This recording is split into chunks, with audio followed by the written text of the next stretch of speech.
美国投资移民 EB-5 投资移民 PPM 里面的连环套，我们来揭露一下投资移民最常见的黑话。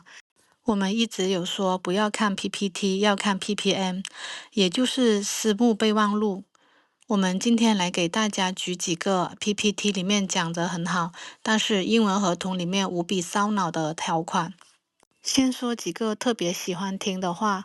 第一，退出机制，5年还款；第一顺位还款权，足额抵押物担保还款。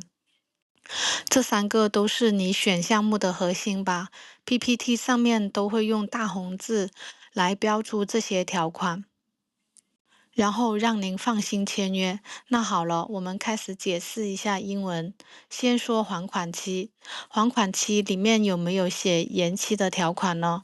比如管理人有权延期，这样一下5年就变成了6年或者是7年。很多项目都说了延期的条款，那我们再来深挖一下，不要嫌弃费脑啊。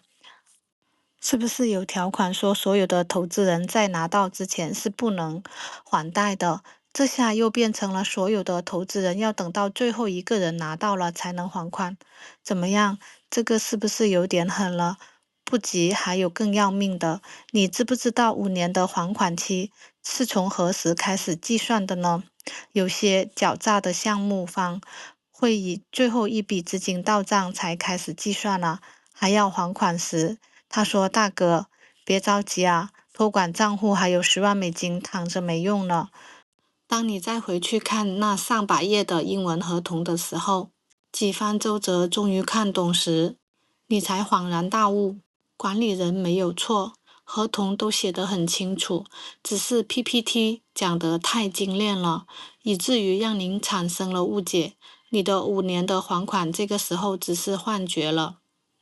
再说说还款顺序的问题。首先，还款的顺位是中文里面一个不太严谨的表达。其实，对律师来说，它是指借款方资不抵债的时候清偿的顺位。也就是说，借款方还不起钱的时候，应该先还谁的钱？是不是第一顺位就很舒服呢？但是实际上，这个顺位有时候也只是浮云，因为管理方可能会在合同里面授权他可以视情况调整还款顺位。有些EB-5诉讼案就是因为管理方调整了还款顺位，把投资人置于高风险而引发的。这个条款你看到了吗？看懂了吗？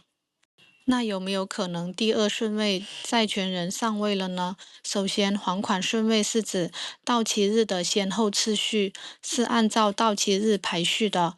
就算EB-5贷款先到期，如果遇到了借款方拖欠利息的情形，高级的贷款方会提前宣布贷款到期。这样高级贷款就是上位了，人家是第1顺位了，这时人家的清偿顺位比你EB-5的顺位高，可能导致EB-5投资人被扫地出门，无法追还。最后我们再说说抵押物，并不是有了承诺就一定能还债的，最终还要看借款方有没有能力偿还。贷款的抵押物就是对偿还债务能力的终极保护。项目中文宣传册里面可能会写上EB-5贷款有第1顺位抵押，并将这个信息用加粗高亮的方式突出显示，再写上项目资产整体价值有多高，所以覆盖投资人的资金是没有问题的。这里的问题，估价是怎么来的？是市场的价格吗？你只需要去问一下这个抵押物到底是什么，问题就出来了。原来抵押物并不是你想象中的房产、地块、厂房等实物，而是项目公司的股权。股权在资不抵债的时候还有用吗？银行把真正的资产拍卖或者是拿走后，资产早已腾空，剩下的就是一个空壳公司。这时候，抵押物也是一个空头支票。如果还没有投资的话，多注意一下这些细节。如果已经投资的话，也欢迎回头研究一下合同。上面这些只是举例子，不是你的条款核对清单。